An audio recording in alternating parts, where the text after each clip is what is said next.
Hello dear friends, welcome back to High Point again. We were learning about New Historicism and the thinkers related to New Historicism. So while we learn about New Historicism, cultural materialism also we should be aware of. Many people simultaneously study about New Historicism and cultural materialism. Then this is going to be the last video in the lecture series related to New Historicism. From the next video onwards, we will learn about queer theory. So if you have not yet subscribed to my channel, subscribe to it, and we are learning everything so systematically one by one in our channel. And if you have missed any of the previous videos related to literary theory and criticism, you can find that in the I button. There is a playlist I have given, you can watch that.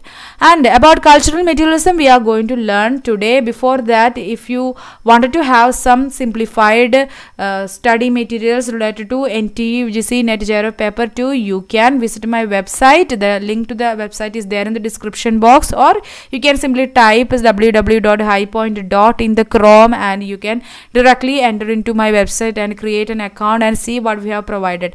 See, if you are studying on your own, this visit to my website will help you, since you will know what you have to learn one by one. Everything is given in a particular order, following a chronology. Studying something in chronological order in English literature is very much important if you are studying seriously for NTE UGC NET JARO of English language and literature. Okay, and also follow me on Instagram so that you get a variety of materials that we have already shared in our Instagram page.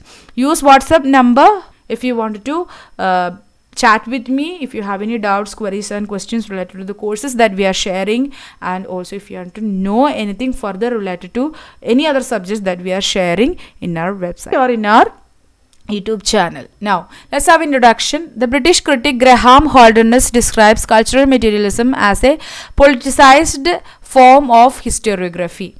So this is the exact quotation, a politicized form of historiography. Then this was told by whom? British critic Graham Holderness. Study of historical material include literacy. Historical materials never excludes literary text. So when they say historical material, they are saying about every other text available out there. Okay, study of historical material within a political framework. That's what cultural materialist thinkers are doing when they analyze a text. The term cultural materialism was made current in 1985. During the time of 1980s, it was so popular. Even after around the year 1985, it became so popular when it was first used by Jonathan Dollimore and Alan Sinfield as the subtitle of their edited collection of essays, Political Shakespeare. See, Political Shakespeare is an edited work which was edited by both Dollimore and Sinfield, and cultural materialism was the subtitle for Political Shakespeare. They define the term as designating a critical method which has four characteristics. See, Dollimore and Sinfield, these people defined cultural materialism in the preface, in the introductory part. When they defined cultural materialism in the foreword to this book, four characteristics are there in the critical method of cultural materialism. What are the? Historical context, theoretical method, political commitment, then textual analysis. So these are the three characteristics designated to this critical method, which is cultural materialism. Okay, cultural materialism is a critical method through which they are analyzing a text. Okay, there are four characteristics to this critical method. That's what Dollimore and Sinfield are saying in the foreword to Political Shakespeare. Historical context, theoretical method, political commitment and textual analysis. Now, the emphasis on the historical context determines the transcendent significance traditionally accorded to the literary text. See, we never view literary text as a historical text. We give a separate dominance, separate importance to literary text. Transcendental means, throughout it continuously it was like that. We are giving a separate kind of significance to literary text. So historical context means that it undermines this cultural materialism as a critical method. It undermines that unquestionable significance traditionally given to literary text. It views literary text as part of a literary text as something a historical text only. The emphasis on the theoretical method signifies the break with liberal humanism and the absorption of the lessons of structuralism, post-structuralism, and the approaches which have become prominent since the 1970s. See, theoretical method means they are not now following liberal humanistic approaches while they are analyzing a text, but they are absorbing the lessons or accepting and following the lessons and or we can say concepts of structuralism, post-structuralism, and other approaches arised since 1970s. Political commitment signifies the influence of Marxist feminist perspective and the break from the conservative Christian framework which hitherto dominated Shakespeare criticism. See, if it is written by Shakespeare, we always venerate that. We never question. We always say that Shakespeare's works are timeless. But they never view it like that. Cultural materialist thinkers, they break away from this conservative Christian framework which was hitherto followed when someone analyzed Shakespeare's works. And political commitment signifies the influence of Marxist feminist perspective. The fourth characteristic locates the critique of traditional approaches when it cannot be ignored. So when we cannot ignore the traditional approach of criticism, that is also there when that is also done when textual analysis is done. Now, let's see major concept. The first one is structures of feeling. It was proposed by Raymond Williams and it is concerned with the meaning and values as they are lived and felt. Structures of feeling is nothing but meaning and values as they are lived and felt. It is, when we read something. See, when we are reading a text, suppose we are reading a novel from Victorian age. What are the meanings and values when they produced the sentences, they produced the words while they were written? So they are different. So we are reading that text from by standing in a different age, which are more than 100 years from away it was written, right? So the meaning and values, what they possess when they are actually lived and felt, that is structures of feeling. See, structures of feeling is often antagonistic both to explicit systems of values and beliefs and to the dominant ideologies within society. So see, structures of feelings are often, they go against the explicit, the open system of values and beliefs.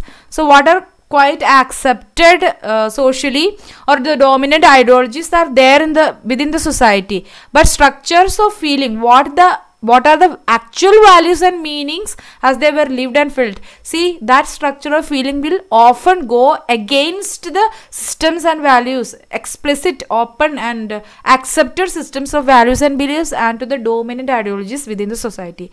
They are characteristically found in the literature. See, structures of feeling, they are obviously not visible quite directly in the society because they are against values and beliefs, but they are characteristically found in literature and they oppose the status quo. So as the values of the Dickens, the Bronte represent human structures of feeling which are at variance with the Victorian commercial and materialistic values. See, we can see Victorian novels and their characters. The Bronte sisters wrote many novels, especially Jane Eyre, Wuthering Heights, you can find the characters.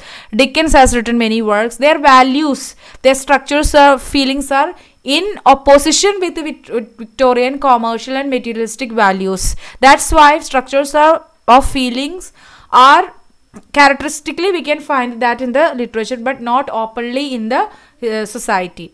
The result is that cultural materialism is more optimistic about the possibility of change, as willing at times to see literature as a source of oppositional values. So the result is that cultural materialism is more optimistic, unlike New Historicism. New Historicism is pessimistic and cultural materialism is more optimistic about the possibility that there will be some change, and it is willing to accept that literature may contain oppositional values and it is a source of oppositional values. Cultural materialism particularly involves using the past to read the present. So they are discovering the past through historical text, including literary text, in order to read the present. Now, Let's see what is the difference between cultural materialism and new historicism. Cultural materialism concentrates on the interventions whereby men and women make their own history. See how men and women, how they are interacting and what are their interventions to, create their own history. New historicism focuses on the power of social and ideological structures which restrain some. This is how it became more pessimistic. New historicism is more politically pessimistic because it mainly studies the power and social ideological structures which restrained the change. But cultural materialism, they focuses upon the change, how men and women are making their history. New historicism believes that men or women can make histories but not upon their choice. Then that's how cultural materialism is more politically optimistic and new historicism is not politically optimistic but pessimistic. They see new historicism as cutting themselves off from effective political positions by their acceptance of a particular version of post-structuralism. So this is a kind of criticism made by cultural materialism upon new historicism, and new historicism can defend themselves against this charge would be that being aware of the inbuilt uncertainty of all knowledge doesn't mean that they give up trying to establish truth. What cultural materialist critics do when they look at a historical text? They read the literary text to enable it to recover its history, that is the context of exploitation from which it is emerged. The literature is not there just like that. Every other art form emerged within the society in a particular period because some problems were there in order to come out of some exploitation, in order to address some exploitation, in order to portray something.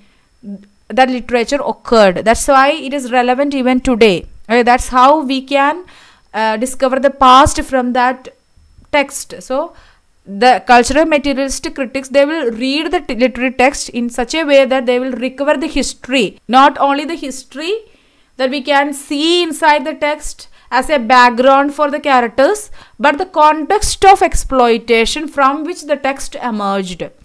The second thing they will do, they foreground those elements in the text present transmission and contextualize what caused those histories to be lost in the first place.